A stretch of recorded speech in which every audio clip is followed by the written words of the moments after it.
Boris Johnson will have to intervene in Brexit talks this summer with the European Union after the two sides failed to show signs of progress in the latest round of negotiations.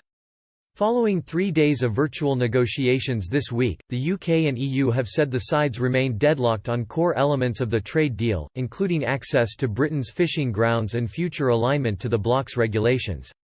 However, tentative signs of progress have emerged in other areas such as security cooperation and trade in goods, but no major breakthrough looked possible because of the EU's demands that Britain sign up to a regulatory level playing field for competition rules, and environmental and labour standards. Mr. Johnson will now have to personally take charge of the trade negotiations with Brussels in order to convince the bloc to move away from the hardline mandate handed to Michel Barnier, the EU's chief Brexit negotiator, by its member states. The Prime Minister is set to meet EU Presidents Ursula von der Leyen and Charles Michel later this summer in what could be one of the first face-to-face meetings since the coronavirus outbreak.